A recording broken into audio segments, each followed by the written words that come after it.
ಪ್ರತಿಷ್ಠಾನ ಮಂಗಳೂರು ಸಾವಯವ ಕೃಷಿಕ ಗ್ರಾಹಕ ಬಳಗದ ಸಹಕಾರದೊಂದಿಗೆ ಸಾವಯವ ಕೃಷಿಕರು ಬೆಳೆಸಿರುವಂತಹ ವಿಶಿಷ್ಟ ತಳಿಗಳ ಸಮೃದ್ಧ ಫಲಗಳಾದ ಮಾವು ಹಲಸು ಮೇಳಕ್ಕೆ ಶನಿವಾರ ಚಾಲನೆಯನ್ನ ನೀಡಲಾಯಿತು. ಇಂದು ಮತ್ತು ನಾಳೆ 2 ದಿನಗಳ ಕಾಲ ಬೆಳಿಗ್ಗೆ 7ರಿಂದ ಸಂಜೆ 7ರವರೆಗೆ ನಗರದ ಕದ್ರಿ ಕಂಬ್ಳ ಮಲ್ಲಿಕಾ ಬಡಾವಣೆಯಲ್ಲಿರುವ ಮಂಜು ಪ್ರಸಾದದ ಆವರಣದಲ್ಲಿ ಆಯೋಜಿಸಲಾಗಿರುವ ಹಲಸು ಮೇಳವನ್ನ ದೀಪ ಬೆಳಗಿಸಿ ಹಾಗೂ ಹಲಸು ಕತ್ತರಿಸುವ ಮೂಲಕ ಚಾಲನೆಯನ್ನ ನೀಡಲಾಯಿತು. ಮಂಗಳದೇವಿ ರಾಮಕೃಷ್ಣ ಮಠದ ಜಿತಕಾಮಾನಂದ ಸ್ವಾಮೀಜಿ ಉಪಸ್ಥಿತಿಯಲ್ಲಿ ಶರವು ರಾಘವೇಂದ್ರ ಶಾಸ್ತ್ರಿ ದೀಪ ಪ್ರಜ್ವಲನೆಯನ್ನ ಮಾಡಿದ್ರು. ಭೂಮಿಯ ಕೊಡುಗೆಯನ್ನ ಸಂರಕ್ಷಿಸಿ ಜನತೆಗೆ ತಲುಪಿಸುವ ಕೆಲಸ ಈ ಹಲಸು ಮೇಳದಿಂದ ಆಗ್ತಾ ಇದೆ. ಈ ಮೂಲಕ ಪ್ರಕೃತಿಯ ಅನನ್ಯ ವಿಚಾರಗಳಿಂದ ದೂರವಾಗುವ ಮಂದಿಗೆ ಅದರ ಬಗ್ಗೆ ಮನವರಿಕೆ ಮಾಡುವ ಕೆಲಸ ಮಾಡಲಾಗ್ತಾ ಇದೆ ಎಂದ್ರು. ಮಂಗಳೂರಿನ ಪ್ರಸಿದ್ಧ ವೈದ್ಯ ಡಾಕ್ಟರ್ ಜೀವರಾಜ ಸೊರಕೆ ಮಾರಾಟ ಮಳಿಗೆ ಉದ್ಘಾಟಿಸಿ ಶುಭ ಹಾರೈಸಿದ್ರು. ಹಲಸು ಮೇಳದ ಬಗ್ಗೆ ಹಲವು ಮಂದಿ ಅತಿಥಿಗಳು ಮೆಚ್ಚುಗೆಯನ್ನ ಮಾತುಗಳನ್ನಾಡಿದ್ರು. ಕಾರ್ಯಕ್ರಮದಲ್ಲಿ ಜಾನಪದ ವಿದ್ವಾಂಸ ಪ್ರಭಾಕರ ಜೋಶಿ, ಕನ್ನಡ ಸಾಹಿತ್ಯ ಪರಿಷತ್ ಮಾಜಿ ರಾಜ್ಯಾಧ್ಯಕ್ಷ ಹರಿಕೃಷ್ಣ ಪುನರೂರು, ಸಾವಯವ ಕೃಷಿಕ ಗ್ರಾಹಕ ಬಳಗದ ಅಧ್ಯಕ್ಷ ಜಿಆರ್ ಪ್ರಸಾದ್,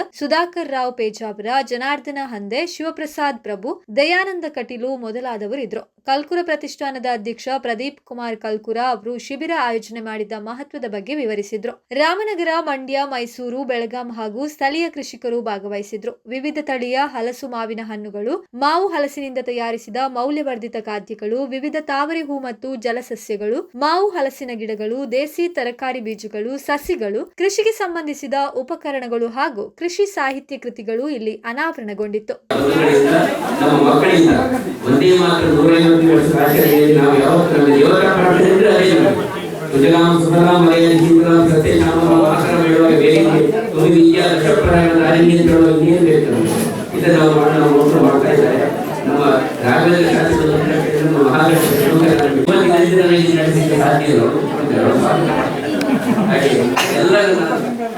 ಇಡೀ ತಂಡ ಬಳ್ಳರು ಬೆಳಿಗ್ಗೆ ಅವರು ಇವತ್ತು ಕಾರ್ಯಕ್ರಮ ಎಲ್ಲರಲ್ಲೂ ನಮಗೆ ಅವರು ಹೇಗೆ ಎಲ್ಲರನ್ನು ಸ್ವಾಗತ ಮಾಡ್ತಾ ವಿಶೇಷವಾಗಿ ಮಾಧ್ಯಮವನ್ನು ಪ್ರೋತ್ಸಾಹ ಇದು ನಮಗೆ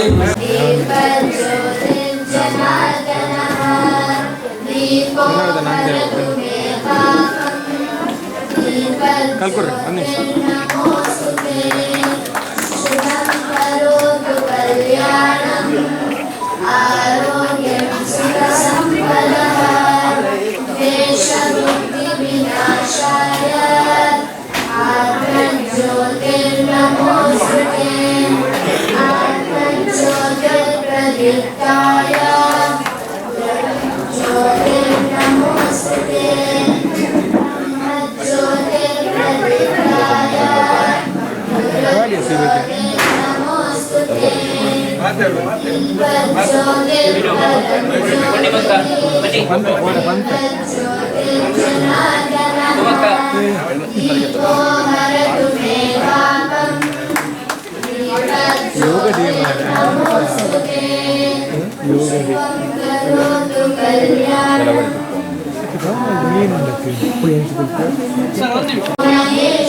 ಸುಷ್ಮಾ ಅವರು ಕೃಷಿಯಲ್ಲಿ ಬದುಕನ್ನು ಕಟ್ಟಿಕೊಂಡಿದ್ದಾರೆ.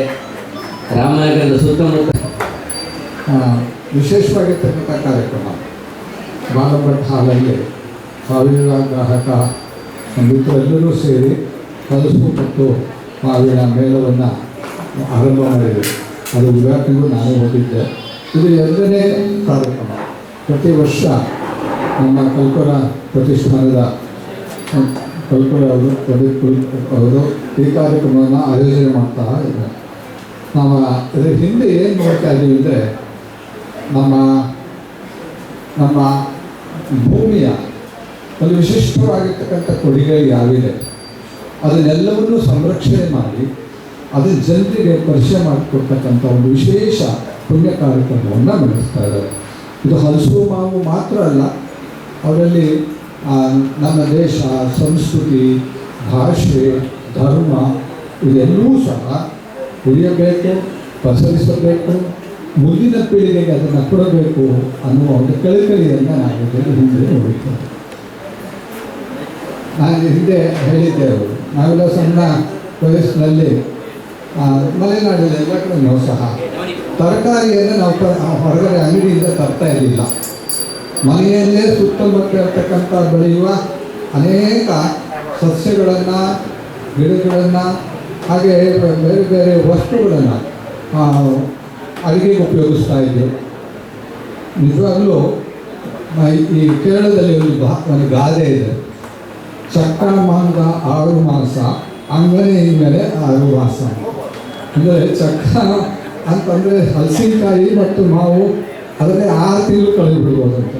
ಅದು ಇದು ದುಡ್ಡಿನಿಂದ 6 ತಿಂಗಳು ಆಗುತ್ತೆ. ಅಂದರೆ ನೀವು ತರಕಾರಿನ ಕೊಂಡ್ಕೊಳ್ಳೇಬೇಕಾಗಿಲ್ಲ ಅನ್ನುವ ಒಂದು ಮಾತು ನಾನು ಕೇಳಿದ್ದೀನಿ.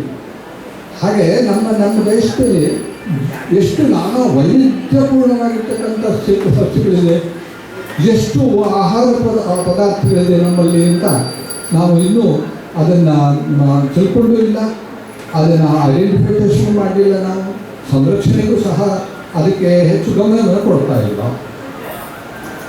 ನಾನು ಹೇಳ್ತಾ ಇದ್ದೆ, ನಮ್ಮ ಬೆಳಿಗ್ಗೆ ನಾನು ಸಣ್ಣ ಹುಡುಗ ಆಗಿರುವಾಗ, ನಾಳೆ ಸಣ್ಣ ಮಕ್ಕಳ ಶಾಲೆಗೆ ಹೋಗುವಾಗ ಬೆಳಿಗ್ಗೆ ಎದ್ದ ತಕ್ಷಣ ಹೋಗೋದೆಲ್ಲಿ ಅಂತಂದರೆ ಈ ಮಾವಿನ ಹಣ್ಣು ಬೆಳತಕ್ಕಂಥ ಸಮಯದಲ್ಲಿ ಅದು ಎತ್ತರವಾದ ಮಾವಿನ ಮರ ಇದೆಯಲ್ಲ, ಅದು ಬುಡದಲ್ಲಿ ಎಷ್ಟು ಹಣ್ಣು ಬಿದ್ದಿದೆ ಅಂತ. ಯಾಕೆಂದರೆ ಒಂದು ಸತಿ ದನಗಳಿಗೆ ನೀರು ಕೊಟ್ಟು ಅದಕ್ಕೆ ಕಾಲಿಗೆ ಮೇಯುವುದಕ್ಕೆ ಬಿಡ್ತಿರಲ್ಲ, ಅದಕ್ಕೆ ಮೊದಲೇ ಹೋಗಿ ಒಂದು ಅವ್ರ ಮನೆಯಲ್ಲಿ ಕಾರ್ಯಕ್ರಮ ನಡೀತಾ ಇರ್ತದೆ. ಭಾಳ ಬಂದವರು ಭಾಳ ಪ್ರೀತಿಯಿಂದ ಅವ್ರು ನೋಡಿ ಸತ್ಕರಿಸ್ತಾರೆ. ನಮಗೆ ಏನಾದ್ರು ಕಷ್ಟ ಬಂದರೆ, ನಮ್ಗೆ ಯಾರಾದರೂ ಸ್ವಾಮೀಜಿಗಳು ಅಥವಾ ಯಾರಾದರೂ ಬಂದರೆ ನಾನು ಕಲ್ಕುದಲ್ಲಿ ಫೋನ್ ಮಾಡಿ, ಕಲ್ಕುದಲ್ಲಿ ಇವ್ರು ಸ್ವಾಮೀಜಿಯವರು ಬರ್ತಾ ಇದ್ದಾರೆ ಅಂತೇಳಿ. ಇತ್ತೀಚೆಗೆ ಮೇಲ್ಕೋಟೆ GL ಸ್ವಾಮೀಜಿಯವ್ರ ಮನೆಗೆ ಬಂದರು. ಆಗ ಕಲ್ಕುದವ್ರು ಬಂದು ಭಾಳ ಚೆನ್ನಾಗಿ ಮಾತಾಡಿದ್ರು. ಮಂಗಳೂರಿನ ಗಂಧ ಪರವಾಗಿ ಅವರಿಗೆ ಅಭಿನಂದಿಸುವಾಗ ಭಾಳ ಚೆನ್ನಾಗಿ ಮಾತಾಡಿದರು. ಅವರು ಯಾವಾಗಲೂ ನಾನು ಫಸ್ಟ್ ಅಮ್ಮ ಬಂದಾಗಲೂ ನಾನು ಓಡಿದ್ದು ಅಂದರೆ ಕಲ್ಕತ್ತೆ ಅಮ್ಮ ಬರ್ತಾ ಇದ್ದಾರೆ, ಏನಾದ್ರು ಮಾಡಬೇಕಲ್ಲ, ಅದೆಲ್ಲ ನಾನು ನೋಡ್ತೇನೆ ಅಂತ ಮಾಡಿದರು. ಭಾಳ ಚೆನ್ನಾಗಿ ಪ್ರೋಗ್ರಾಮ್ ಮಾಡಿದರು.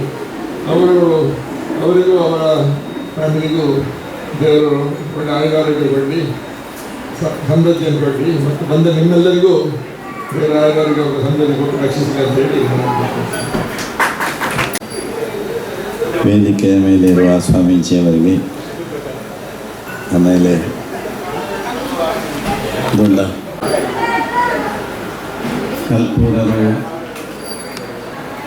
ಹಲಸು ಮತ್ತು ಮಾವಿನ ಮೇಳ ಮಾತಾಡ್ತಾರೆ. ಪ್ರತಿ ವರ್ಷ ಸಾವಯವ ಕೃಷಿಕ ಗ್ರಾಹಕ ಬಳಗದ ಸಹಯೋಗದಿಂದ ಎಲ್ಲ ನಮ್ಮ ಕರ್ನಾಟಕದ ಕೃಷಿಕರೆಲ್ಲ, ಸಾವಯವ ಮಾಡುವವರೆಲ್ಲ ಇಲ್ಲಿ ಬಂದು ಸೇರಿ ಎಲ್ಲರಿಗೂ ತಮ್ಮ ಒಂದು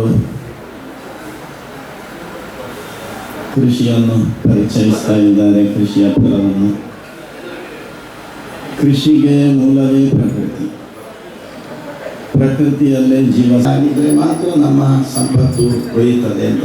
ಆದ್ದರಿಂದ ಮುಖ್ಯವಾಗಿ ಏನು ಹೇಳಿದರೆ, ಸಸ್ಯ ಸಂಪತ್ತನ್ನು ನಾವು ನಾಶ ಮಾಡಬಾರದು. ಒಂದು ರೋಡ್ ಮಾಡುವುದಕ್ಕೋಸ್ಕರ ಅದರ ಆಚೆ ಈಚೆ ಇರುವ ಮರಗಳನ್ನು ಕಡಿಯುವುದು ನನಗೆ ಸರಿ ಅಂತ ಕಾಣುವುದಿಲ್ಲ. ಯಾಕೆಂದರೆ ಒಂದು ಮರ ಬೆಳೀಬೇಕಾದರೆ ಎಷ್ಟು ಕಷ್ಟ ಉಂಟು. ಮಹಾವೃಕ್ಷಗಳು, ವನಸ್ಪತಿಗಳು ಅಂತ ಹೇಳ್ತೇವೆ. ಒಂದು ವನ ಅಂತ ಆಗಬೇಕಾದ್ರೆ ದೊಡ್ಡ ದೊಡ್ಡ ವೃಕ್ಷಗಳೇ ಇರಬೇಕು.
ಒಂಜಿ ಕೊಯ್ಲು ಕಂಡ ದಪ್ಪೋಲಿಗೆ ನಡೋಲಿಗೆ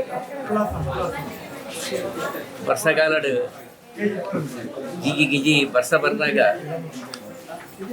ತೆಕ್ಕೇಲಿಗೆ ಬೆಲತ ಹಪ್ಪಳ ಕೈತದ್ದು ಚೂರು ತಾರೆದೆಣ್ಣೆ ಬಾಡ್ದ ತಿಂದಂಡ ಬೈಯಾಗಿ ಬೇತೆ ತಿನ್ನಿಸಿ ಬುಡ್ಚಿಗೆ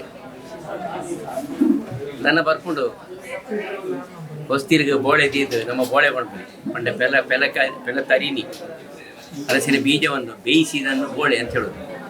ಐಕು ಒಂದೆರಡು ಪುರುಳಿದ ಉಡುತ್ತ ಪೂ ಇದು ಅಮ್ಮ ಹೊಸ್ತಿನ ಬರೀತಿ ಇಂಚಿ ಬರ್ನಾಗ ನಮ್ಮ ಜೋಕು ಆ ಬೈಪೋದಿನ ಆ ಬೋಳೆ ಉಂಟಂತ ಅವಿನಿ ರಾವು ಕಟ್ಟಲು ತಿನ್ನೋದಿಲ್ಲ. ಇದೆಲ್ಲ ಜೀವನದ ಒಂದು ಸುಖಾನುಭವಗಳು. ಹಪ್ಪಳಕ್ಕೆ ಹಲಸಿನಕಾಯಿಯನ್ನು ಕೊಯ್ದು ಹಪ್ಪಳವನ್ನು ಗುದ್ದಿ ಬಲ್ಗೆ ಹೇಳೋದು, ಬಲ್ಗೆಯಲ್ಲಿ ಗುದ್ದಿದಾಗ ಹಪ್ಪಳದ ಹಿಟ್ಟನ್ನು ತಿಂದು ಜುಲಾವಾದದ್ದು ಉಂಟು. ಇಲ್ಲ ನಾವು ಹಲಸಿನ ಹಣ್ಣನ್ನು ತುಂಡು ಮಾಡುವಾಗ ದೇವರ ನೈವೇದ್ಯಕ್ಕೆ ನಾವು ಬಾಯಿಗೆ ಹಾಕಬಾರ್ದು. ಮಕ್ಕಳು ಅಪ್ಪ ಅಮ್ಮ ಆಚೆ ನೋಡುವಾಗ ನಾವು ಕದ್ದುಕೊಂಡು ಬಾಯಿಗೆ ಹಾಕಿ ಕೃಷ್ಣ ಪರಮಾತ್ಮ ಆದದ್ದು ಉಂಟು. ಇದೆಲ್ಲ ಸವಿ ನೆನಪು, ಸಾವಿರ ನೆನಪು, ಬದುಕಿನಿಂದ ಮಾಯ ಆಗ್ತಾ ಇದೆ. ಈಗಾಗಲೇ ಹೇಳಿದರು, ದೊಡ್ಡ ಮನೆಯ ತೋಟದ ಬದಿಯಲ್ಲಿರುವ ಮಾವಿನ ಮರದ ಬುಡಕ್ಕೆ ಬೆಳಿಗ್ಗೆ 5 ಗಂಟೆಗೆ ಯಾರು ಹೋಗುದು, 6 ಗಂಟೆಗೆ ಯಾರು ಹೋಗುದು, 4 ಗಂಟೆಗೆ ಯಾರು ಹೋಗುದು ಅಂತ. 4 ಗಂಟೆಗೆ ಹೋದರೆ ಮನೆಯಲ್ಲಿ ಬೀಳ್ತಿತ್ತು ಬೆಟ್ಟ, ಅಲ್ಲಿ ಹುಚ್ಚುಗಿಚ್ಚು ಕೊಯ್ಕೊಂಡು ಒಡೆ ಪಾಪ ಮಗ ಏನು. ಯಾಕಂದರೆ ಮಾವಿನ ತಿಂದು ಅದನ್ನು ತೊಳಿಲಿಕ್ಕಿಲ್ಲ, ಹಾಗೆ ಚೂಪಿ ತಿನ್ನೋದು. ದೇಹಕ್ಕೇನು ಆಗ್ತಿರ್ಲಿಲ್ಲ, ಪೂರ್ಣ ಧಾರಣಾ ಶಕ್ತಿ ದೇಹ ಪಡೆದುಕೊಳ್ತಿತ್ತು. ಇಂಥ ಒಂದು ವಿಶೇಷ ಅನುಭವಗಳ ಕಥಾನಕ. ಆ ಬಿದ್ದ ಮಾವಿನ ಹಣ್ಣನ್ನು ಹಕ್ಕಿ ತಂದು ಅಮ್ಮನಿಗೆ ಕೊಟ್ಟಾಗ ಅಮ್ಮ ಅದನ್ನು ಮೇಲೆ ಚಾಪೆಯಲ್ಲಿ ಹಾಕಿ ಅದನ್ನು ಮಾಂಬಳ ಮಾಡಿ, ಮತ್ತೆ ಮಳೆಗಾಲಕ್ಕೆ ನಮಗೆ ಅದರದ್ದೇ ಶಾಸ್ತಿ. ಅಂದರೆ ಮಳೆಗಾಲಕ್ಕೂ ಅದೇ, ಮನೆ ಸುತ್ತಮುತ್ತಿರುವ ಕಾಗೆ ಸೊಪ್ಪು, ಇಲಿಕಬ್ಬಿ ಸೊಪ್ಪು, ಗರಿಕೆ ಸೊಪ್ಪು, ಕೆಸು, ತಿಮರೆ, ಹೀಗೆ ಏನೇನು ಸೊಪ್ಪುಗಳಲ್ಲಿ ಮಳೆಗಾಲ ರುಚಿಯಾದದ್ದು. ಕಡೆಗಾಗುವಾಗ ಕೊಂಕಣಿಯರು ಅಂದರೆ JSB ಅವರಿದ್ದರೆ ಅವರು ಕಜಂಕದ ಹೋಳಿ ಮಾಡಿದರೆ ನಾವು ಕದ್ದುಕೊಂಡು ಹೋಗಿ ಅಲ್ಲಿ ಹೋಗಿ ತಿನ್ನಲಿಕ್ಕೆಲ್ಲ ಉಂಟು. ಇದೆಲ್ಲ ಒಂದು ಸುಖಾನುಭವ. ಮಾಂಸಾಹಾರಿ ವ್ಯವಸ್ಥೆಯವರಿಗೂ ಗಸಿಗೆ ಇದೆಲ್ಲ ಬೇಕೇ ಬೇಕು. ವಿಶೇಷ ಕಟ್ಟೆ ಅಡಿಗೆ ಮಾಡುವಾಗ ಹಲಸಿನ ಗಸಿ ಬೇಕು, ಹಲಸಿನ ಕೊದ್ದೆಲು ಬೇಕು.